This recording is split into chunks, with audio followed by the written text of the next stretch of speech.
সবাইকে আবার ওয়েলকাম জানাচ্ছি নতুন একটা ভিডিওতে। তো আমরা আজ এই ২৭ এবং ২৮ এর জন্য প্রি ক্লাস করছি।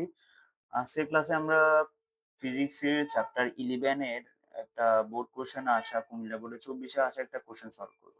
তো আমরা এর আগে প্রথমটা সলভ করেছিলাম। ১ নাম্বার আমাদের সলভ হয়ে গেছে। এখন আমরা খ নাম্বারটা সলভ করব। অর্থাৎ এর পরেরটা আরকি।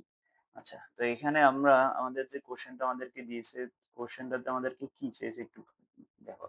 বলছে R2 এবং R5 এর ক্ষমতা সমান হবে কিনা? অর্থাৎ R2 বলতে হচ্ছে ১০ ওহম রোধের মধ্যে, আর হচ্ছে যে R5 মানে এই ১০ ওহম রোধের মধ্যে তোমার যে ক্ষমতাটা, পাওয়ার সাপ্লাই এর যে ক্ষমতাটা সেটা কি সমান হবে কিনা সেটা আমাদেরকে দেখাইতে হবে। তো এখানে তার জন্য আমাদের রোধের মান দেওয়া আছে। তো আমরা সলিউশনের দিকে আগাই। সলিউশন। আচ্ছা, আমাদেরকে কি, কি দেওয়া আছে এখানে লিখতে হবে। এখানে B সমান অর্থাৎ পুরোটা সার্কিটের জন্য B এর মান দেওয়া আছে। সেটা হচ্ছে 20 ভোল্ট। এরপরে রোধ দেওয়া আছে। রোধ R1 সমান হচ্ছে যে 6, আর বাকি সবগুলো সেম কিন্তু। তাহলে আমি R2 সমান সমান R3 সমান R4 সমান সমান R5 দিয়ে লিখতে পারি যে কি 10 ওহম। আমার মেন কাজ হচ্ছে R2 এবং R5 কে নিয়ে। এখন আমরা গ নাম্বারে বর্তনীর তুল্য রোধ পাইছিলাম। লিখো যে গ হতে তুল্য রোধ, তুল্য রোধ R সমান S সমান, তুল্য রোধ S সমান RS। RS সমান আমরা পাইছিলাম হচ্ছে 10 ওহম। এটা পুরোটার জন্য পাইছি। এখন আমাদেরকে আমাদের কোশ্চেনে কি, কি দেওয়া আছে আমাদের ওটা দেখতে হবে। যেমন আমাদের যে সার্কিট এটা শুরু হয়েছে কিন্তু এখান থেকে। এই দিক দিয়ে শুরু হয়েছে। এমনি করে গেছে। যেহেতু এদিক দিয়ে ধনাত্মক দেখা যাচ্ছে। তো এই যে বিভবটা, এখানে 20 ভোল্ট যে বিভবটা অর্থাৎ ব্যাটারিটা এখান দিয়ে সংযুক্ত। তাহলে ব্যাটারি এই প্রান্তে থেকে এই পয়েন্টে কিন্তু আমাদের 20 ভোল্ট সরাসরি গেছে কিন্তু। তার মানে আমাদের যে বি বিন্দু, এ বিন্দু সরি, এই বিন্দুতে আমাদের বিভব কিন্তু থাকবে পুরোপুরি কত? 20 ভোল্ট। তাহলে এই বিন্দুতে বিভব, এই বিন্দুতে বিভব BA সমান সমান হচ্ছে যে এই 20 ভোল্ট, সরি 20 ভোল্ট। এরপরে বি বিন্দুতে বিভব কত আমরা জানি না, কারণ এখানে কারেন্টের কি হয়েছে, ব্রেক হয়েছে। ওহম এখানে রোধ ছিল।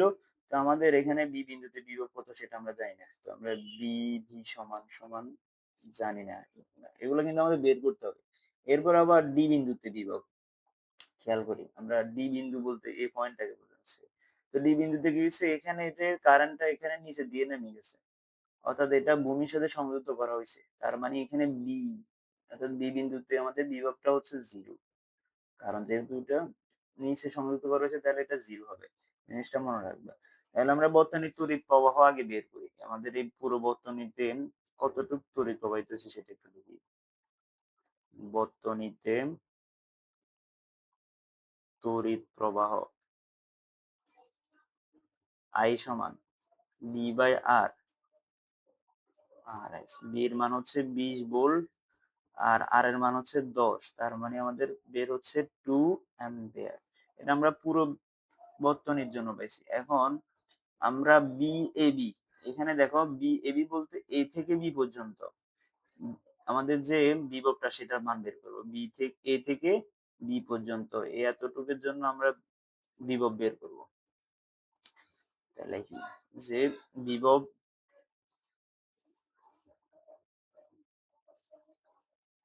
বিএবি সমান সমান, আমরা বিভব সমান সূত্র জানিছি আই আর, ঠিক আছে। I R1 লিখবা। কেন R1? কারণ হচ্ছে আমাদের এই যে এবি পথ, এই পথের মধ্যে আমাদের রোধ আছে হচ্ছে R1, তো এই কারণে আমাদের R1 লিখতে হবে। তার মানে I এর মান কত? I এর মান হচ্ছে আমাদের 2 আর R1 এর মান হচ্ছে 6। তাহলে 6 দুগুণে কত? 12 ভোল্ট পাইছি। এতটুকু নিশ্চয়ই বুঝতে পারছো। তো আমরা যদি এখন লিখি যে বিএবি সমান আবার যে বিএবি সমান, অর্থাৎ বিএবি মানে হচ্ছে যে এবি পথে বিভব।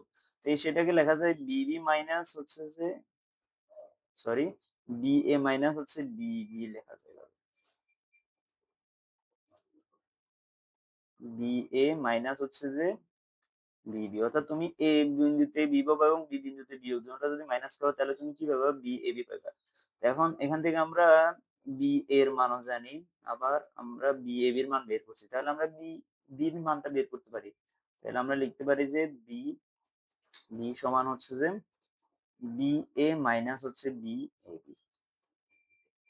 এটার মান হচ্ছে আমাদের 20 আর এটার মান হচ্ছে 12, তাহলে আমাদের বের হচ্ছে 8 ভোল্ট। এগুলো আমাদের কাজে লাগবে কারণ আমরা এখন বের করে রাখছি। এরপর আমাদের আরেকটা পদ হচ্ছে যে বিডি পদ। এই বিডি পদে আমাদের বিভবটা বের করতে হবে, ঠিক আছে? আমরা বিডি পদটা একটু হিসাব করি।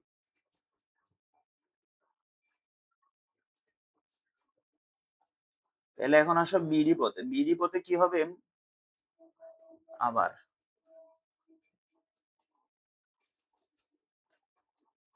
বি বিডি সমান এখানে হবে বি বি মাইনাস হচ্ছে বিডি।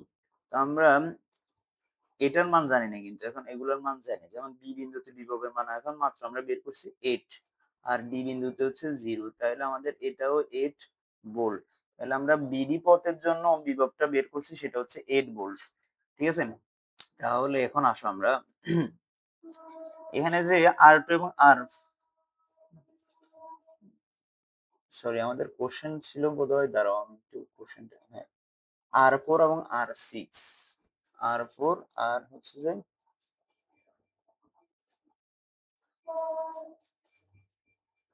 সরি দাঁড়াও, আচ্ছা আর2 এবং আর5 এর মধ্যে আমাদের ক্ষমতা বের করতে হবে।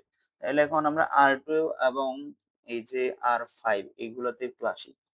এখানে আমরা আর2 এবং আর3 যে রোধটা দেখা যাচ্ছে এখানে আর2 এবং 2 নাম্বার আর 3 নাম্বার রোধ, এই রোধগুলো কিসে সংযুক্ত ছিল, শ্রেণীতে।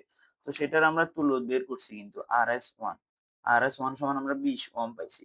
তারপর এই যে আর1 এই পদটার মধ্যে কিন্তু আর2 আছে, আর2 এবং আর3 এর মধ্যে এখানে আমাদের কি আছে, আর টু নিয়ে আমাদের কাজ যে আর2 তে কতটুকু ক্ষমতা সাপ্লাই হয়েছে।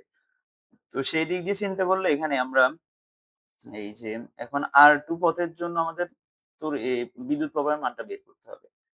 তো সেটা করার জন্য আমরা এখন লিখতে পারি যে আর1 এখানে গ হতে লিখবো যে গ হতে আর এস সমান আমরা পাইছিলাম কত, 20 ওহম পাইছিলাম। এটা আমরা আর এস বলতে এখানে কি বলছে, আমি একটু আবার ভেঙে দেখাই।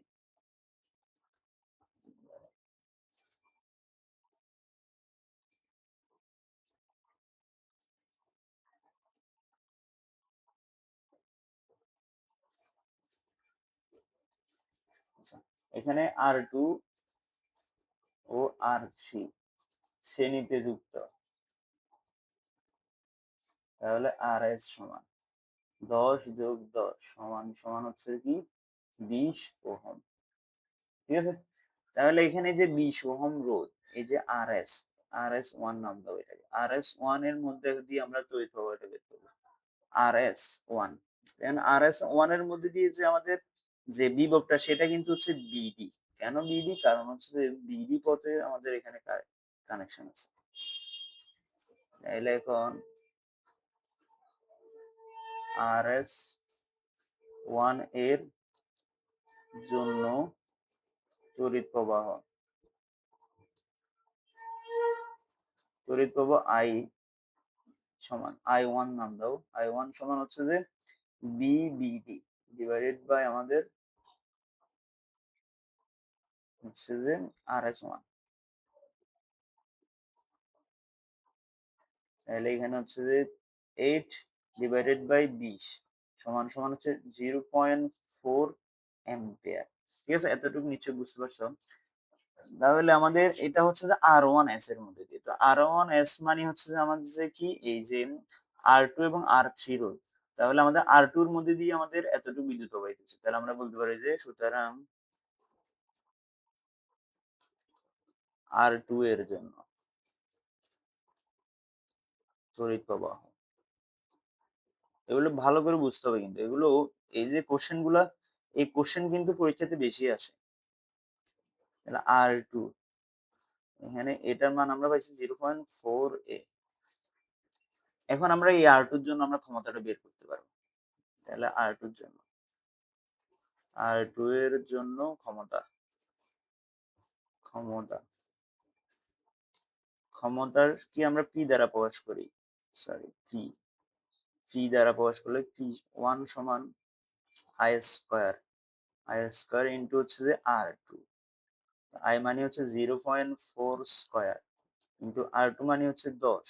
তাহলে আলটিমেটলি ক্যালকুলেশন করলে এখানে পাচ্ছি হচ্ছে 1.6 ওয়াট। ঠিক আছে, এতটুকু নিশ্চয়ই বুঝতে পারছো। 1.6 ওয়াট। এরপর আসে এবং আমাদের R5 রোধ। কারণ R5 এর ক্ষমতা বের করার জন্য আমাদের কিন্তু যে জিনিসগুলো আছে, যেমন R5,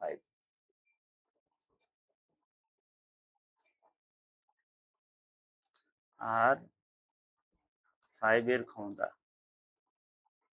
R5 এর ক্ষমতাকে আমরা P2 দ্বারা প্রকাশ করলে, দেখো এর সূত্র একটা আছে যে বি স্কোয়ার বাই হচ্ছে যে আর।